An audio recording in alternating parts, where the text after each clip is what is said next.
Iron Mike was more than a nickname. It was a herald of fear.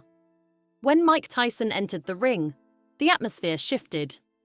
Spectators tensed, opponents wavered, and the very air seemed charged with anticipation. His fists carried not just power, but an almost mythic inevitability, a force that demanded respect before the first punch even landed. Yet Tyson was never merely a spectacle of athleticism. He was a storm forged by a childhood of hardship, abandonment, and survival. The ring was both battlefield and refuge, a place where the chaos of his youth could be channeled into something terrifyingly precise. Today, at 59, the once-dreaded champion faces a different fight. An inward journey of reflection, healing, and legacy building. In the quiet beyond the roar of the crowd, the man behind the myth confronts what it truly means to rise, fall, and rebuild. Brooklyn beginnings, a childhood of hardship. Mike Tyson was born on June 30th, 1966, in Brooklyn, New York, into a life marked by instability and absence. His biological father disappeared early, leaving a vacuum in his formative years, and the father figures who came later were transient at best. His mother, Lorna Tyson, became his anchor, struggling to raise her children amidst grinding poverty. They eventually settled in Brownsville, a neighborhood notorious in the 1970s for crime, violence, and hardship. Tyson's early life was a continuous lesson in survival. Oversized glasses and a lisp made him a target among peers, and he quickly learned the harsh rules of street life. Childhood innocence was scarce, replaced by the constant need to anticipate danger. In this environment, Tyson adapted, absorbing lessons in resilience and self-preservation that would later underpin his power in the ring, shaping a man both vulnerable and formidable.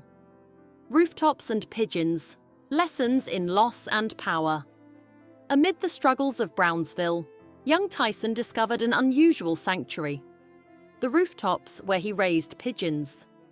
These delicate birds offered him a rare sense of control and tenderness, providing a space where the boy could experience trust and attachment. Tyson nurtured them, spoke to them, and confided his fears and hopes. Yet the fragile peace was shattered one afternoon when a neighborhood boy killed his favorite pigeon. The loss hit Tyson like a physical blow, crystallizing a resolve to never feel powerless again. Grief became anger, and the gentle refuge of the rooftop transformed into a memory that fueled aggression rather than softness. This early encounter with death and helplessness hardened him, teaching him that strength was necessary for survival. The lesson stayed with him throughout his youth, guiding his transformation from a vulnerable boy into a young fighter determined to assert control over his life. Juvenile detention, the first turning point. By the age of 13, Tyson's life had become a cycle of crime, arrests, and street violence.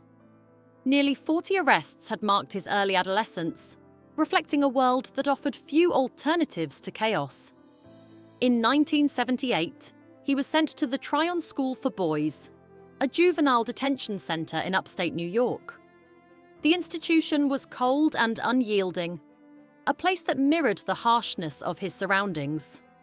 Months passed without visits from his mother, amplifying the sense of abandonment he had always felt. Yet within these walls, Tyson's life took a pivotal turn. Counselor Bobby Stewart recognized the raw power and potential in Tyson's physicality, introducing him to Cus D'Amato, a legendary boxing trainer. That meeting sparked a transformation that would reshape Tyson's future, guiding him from a lost street kid into a disciplined athlete capable of harnessing both skill and raw force.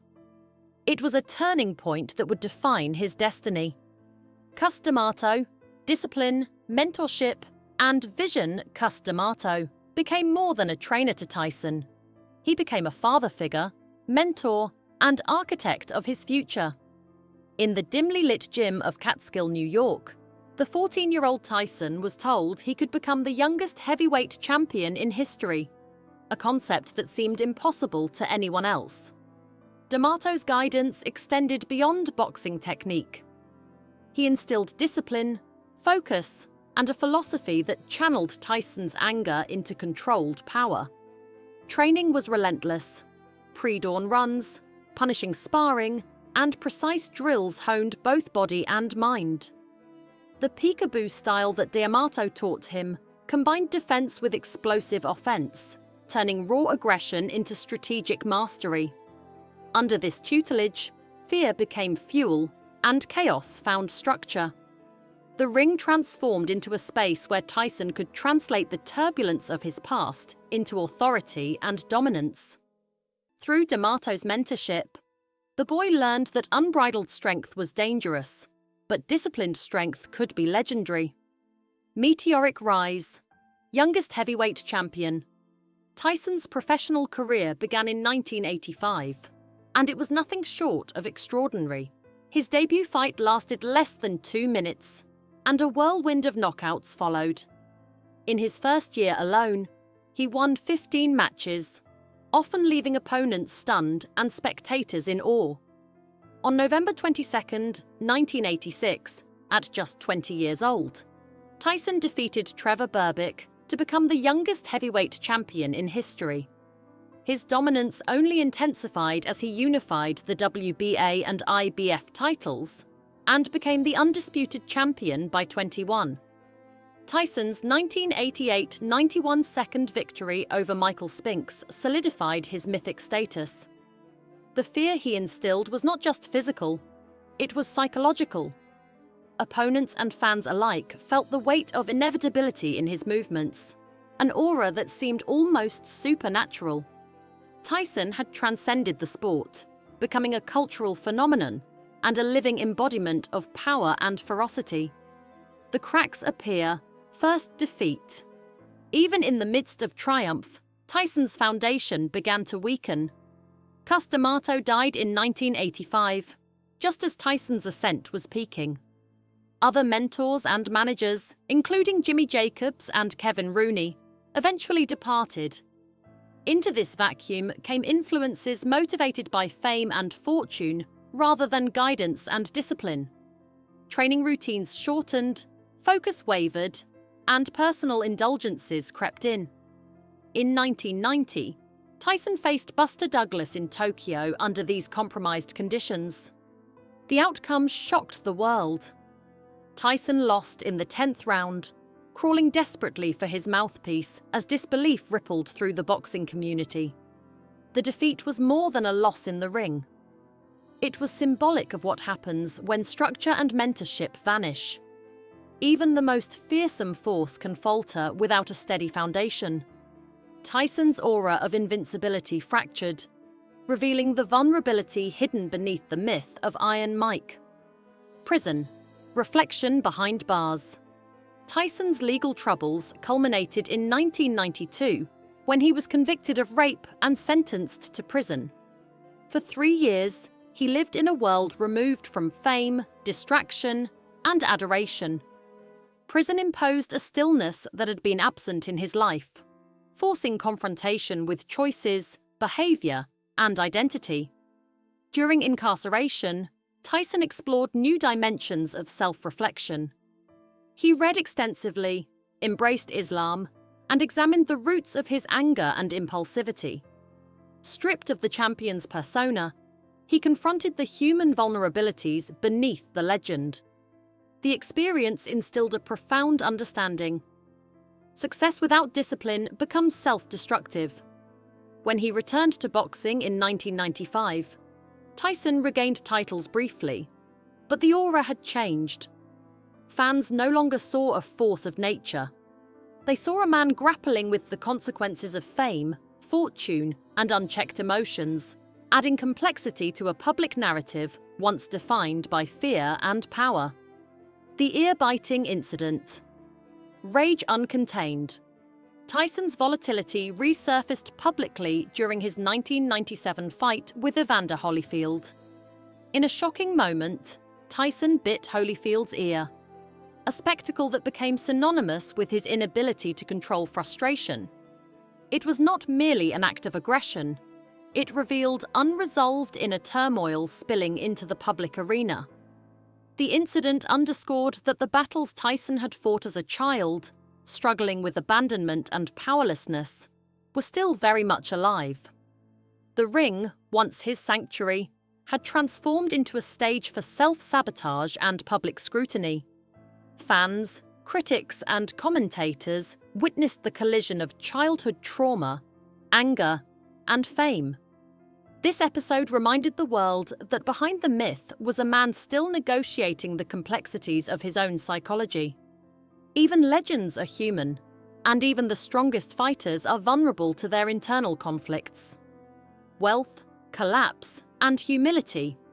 Tyson earned over $400 million throughout his career, yet by 2003 he declared bankruptcy, facing debts exceeding $20 million. Lavish spending, extravagant lifestyles, and poor financial management combined with legal and personal troubles to erode the fortune he had built through unparalleled skill. Mansions, exotic cars, and entourages became symbols not of triumph, but of insecurity. The collapse forced Tyson to confront a reality far harsher than any knockout. Success and applause could no longer mask vulnerability or replace inner stability. Stripped of wealth, he faced himself directly. The silence that followed the public spectacle of bankruptcy was heavier than any roar in Madison Square Garden.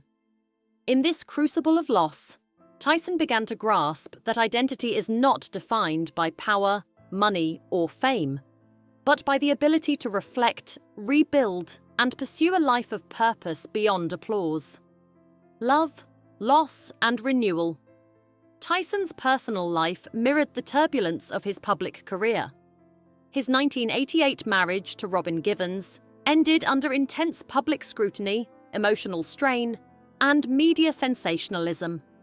Later, his union with Monica Turner produced 2 children, but unresolved trauma and infidelity contributed to marital collapse. The most devastating loss came in 2009 when his 4-year-old daughter, Exodus, tragically died. Tyson described the grief as transformative, far surpassing any emotional impact of victory or defeat in the ring. The experience instilled humility and perspective, encouraging reflection on life's fragility. Seeking therapy, sobriety, and stability, Tyson eventually married Lakiha Kiki Spicer. Together, they nurtured a quieter, more grounded family life. The man once defined by aggression and fear became recognized for vulnerability, honesty, and dedication, a transformation as profound as any championship title he had won. Conclusion: strength reimagined. Today, Tyson's net worth is estimated between $10 and $20 million, a fraction of his peak, yet built on wisdom and intentionality rather than excess. His homes reflect family and reflection rather than ego, and he advocates for mental health awareness and youth development initiatives. Tyson's enduring influence stems not from invincibility, but from resilience, the ability to fall, reflect, and rebuild. The myth of Iron Mike has softened into a narrative of human growth. A man confronting his flaws openly and learning that true strength is measured not by power or intimidation, but by the courage to rebuild one's life. 59 years after his birth in Brooklyn, Tyson demonstrates that the fiercest battles are not in the ring, but within the self, and that victory is ultimately found in honesty, renewal, and peace.